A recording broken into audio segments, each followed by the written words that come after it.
Hi, my name's Katharine Bowe. I am Distinct Purpose Creative. I'm a coach and facilitator of equines and their people. Today I'm going to show you the technique that I use for clipping ears. I have a set of Heiniger MIDI trimmers. These are an amazing clipper for doing ears because they are so quiet and free of vibration. If you are doing a lot of clipping, they are a worthwhile purchase.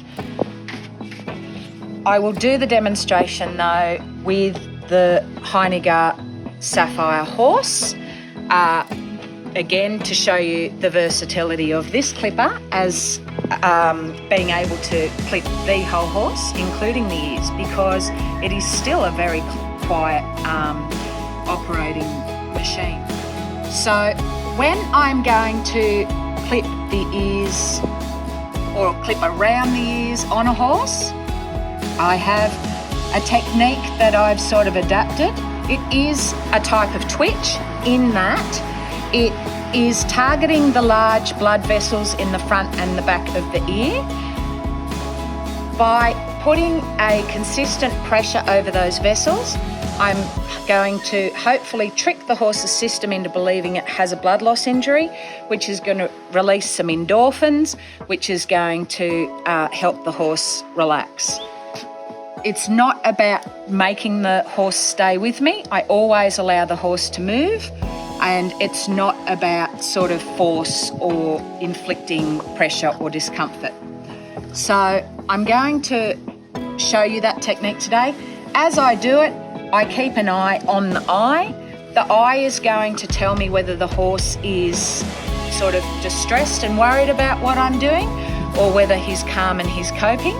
I expect as I begin and he doesn't know what's coming or what's happening that he will be a little bit worried, but I want that worry to dissipate and for relaxation to kick in fairly quickly. What I'm about to show you is a million times more effective if you take the time to actually teach it to your horse. Do it step by step and build up the horse's understanding of the process.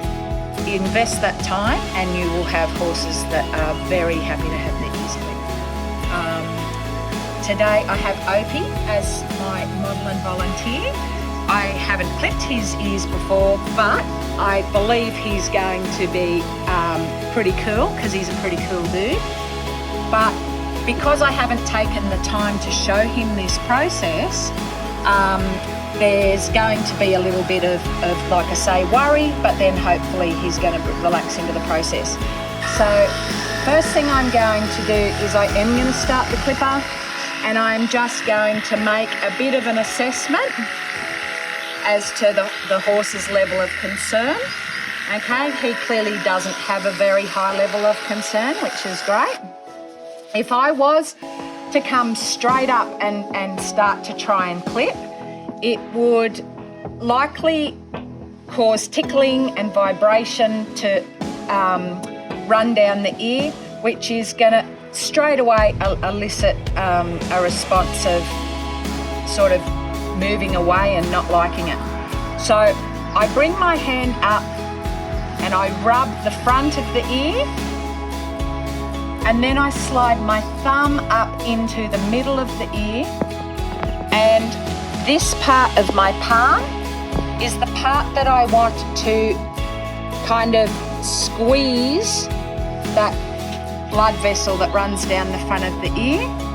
And so I'm going to come in and slowly squeeze.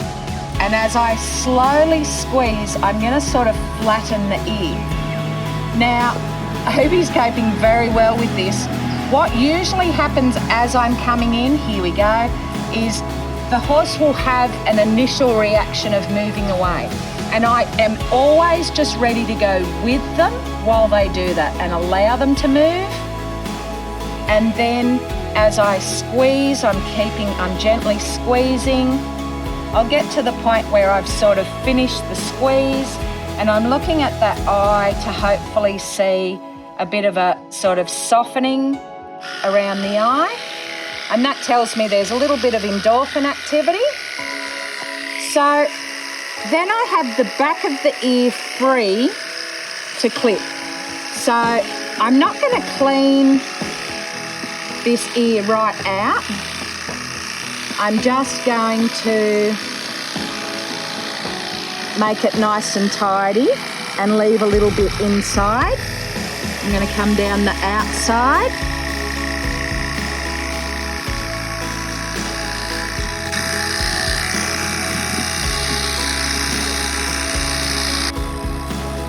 So that is the back half of the ear done.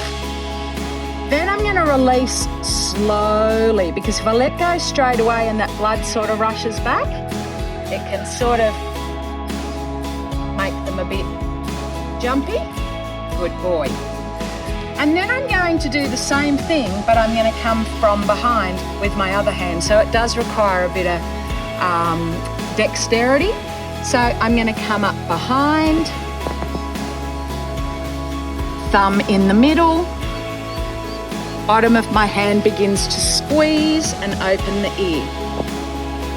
If the horse sort of, if Opie was not as cool as he is and he did a big jerk up and back, I would just be ready to go with him.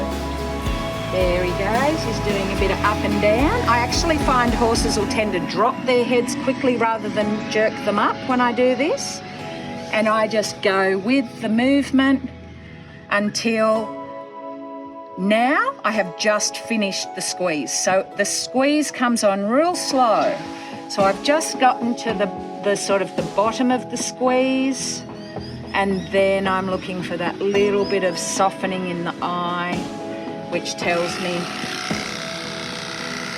I've got acceptance.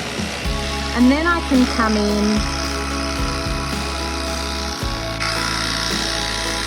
and I can clean up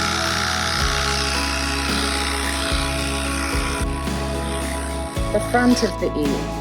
Again, letting go very slowly. So to get the little bit down the bottom and through the middle, I'm doing the same thing again. I can go from the front or from the back, but this time instead of putting the thumb in the middle, I'm actually squeezing the ear together. Same thing again, keeping that pressure. I'm targeting this blood vessel at the back with my palm. The more you do it, the quicker the softening comes. You can see the softening in the eye. And then I can come in